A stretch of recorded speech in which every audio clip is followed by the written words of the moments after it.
Magandang umaga mga ka-agri. Nag-ano tayo ng bayabas mga ka-agri. Naglaga tayo para sa diarrhea ng ating mga biik. Yan mga ka-agri. Yan ang nilaga nating bayabas.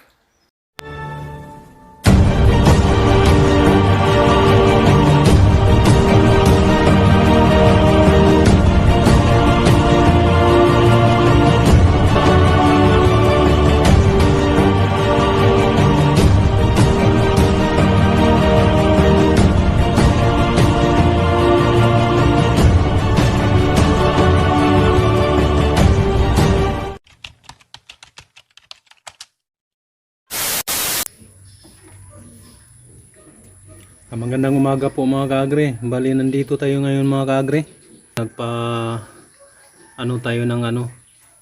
Naglaga tayo ng bayabas kasi yung biik natin kagabi mga ka-agri, parang napansin ko may nagkaroon ng diarrhea. Kaya itong mga ka-agri, ito yung panggamot sa aking mga alagang mga biik kapag nagkaroon ng diarrhea mga ka-agri. Ito ang alternatibong gamot sa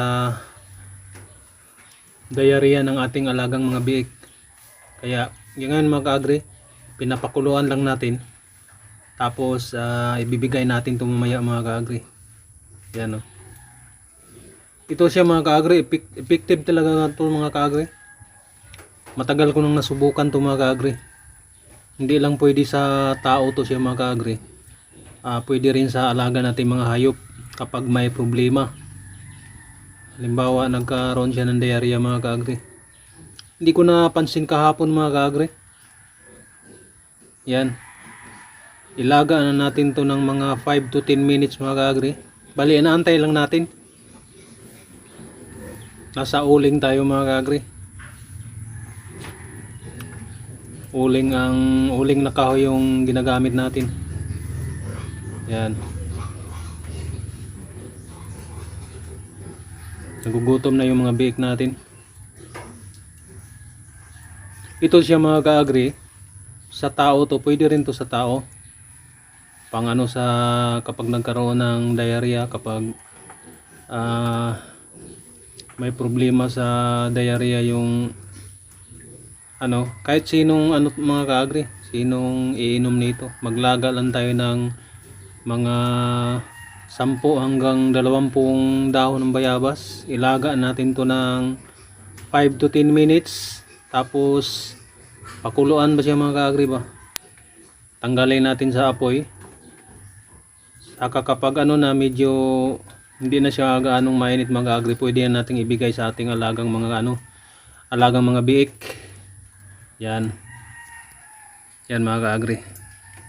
A few moments later.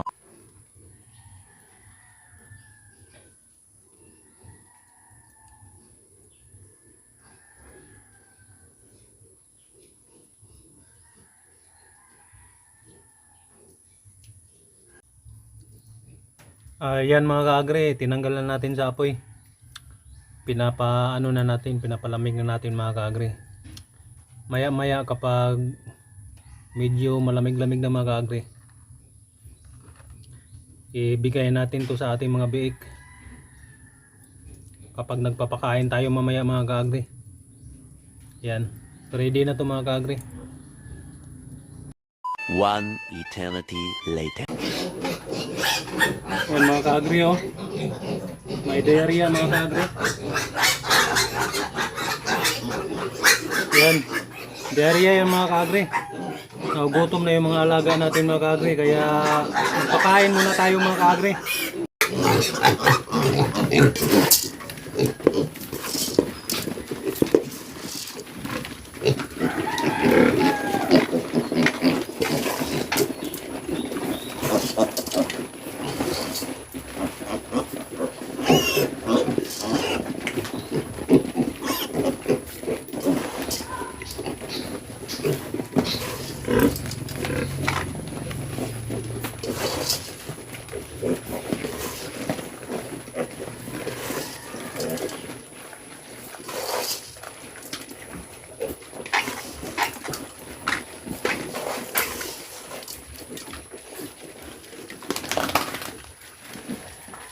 Maglilinis muna tayo.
Medyo tapos na sila mga ka-agri sa unang yugto ng pagpapakain natin, kasi magbigay pa tayo mamaya pagkatapos natin magpainom.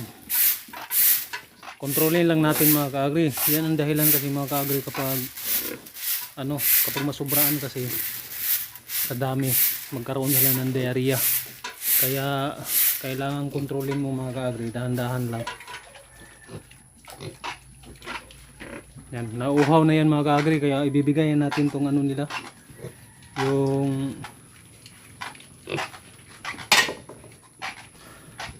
yan, bayabas oh. Bibigay na tayo sa bayabas. Pinakulo ang ano ng bayabas mga ka-agri. Nauuhaw na yan eh.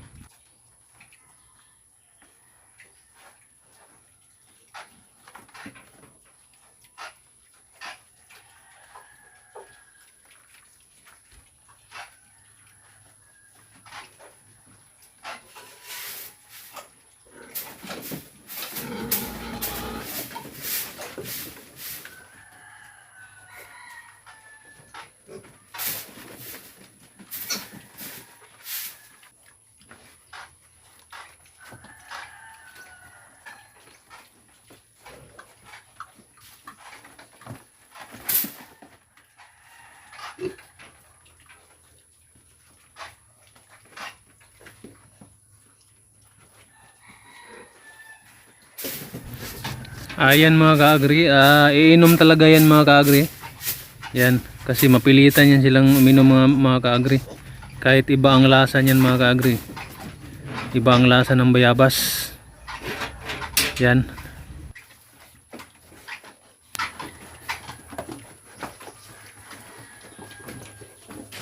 Mapakla kasi yan mga ka-agri. Yan. Mapilitan talaga silang iinom mga ka-agri, kasi hindi naman natin bibigyan ng tubig yan eh. Mapilitang iinom talaga yan.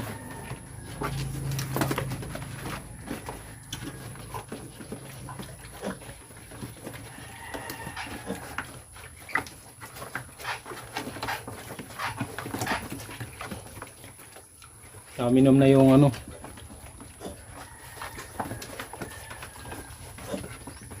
mga ilan lang siguro yung may diarrhea. Magkahawa-hawa kasi yan mga ka-agri kapag hindi mo gagamutin eh.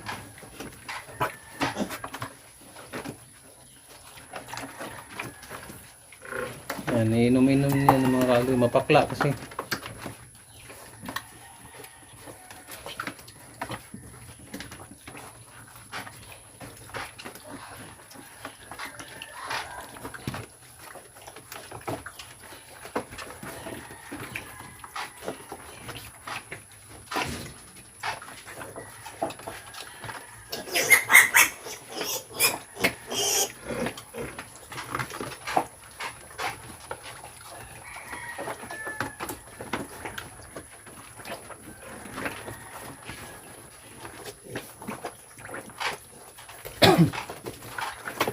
Kaya maya mga ka-agri, hindi sila uminom naglalaro lang.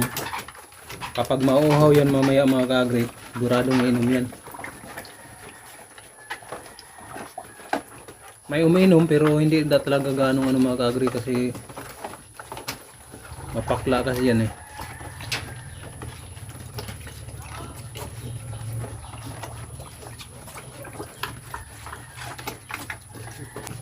Ayan lang mga ka-agri ang ating mga ka-agri, ginagawa palagi kapag nagkaroon ng diarrhea ang ating alagang mga biik. Ito ang alternatibong panggamot mga ka-agri, ang dahon ng bayabas. Maglaga lang tayo ng mga 10 hanggang 20 pirasong dahon ng bayabas, tapos pakuluan natin ng 5 to 10 minutes, tapos mga ka-agri, palamigin, saka natin ibigay sa ating mga biik. Ayan lang pong ating video ngayon. Marami pong salamat yung panonood at God bless mga ka-agri.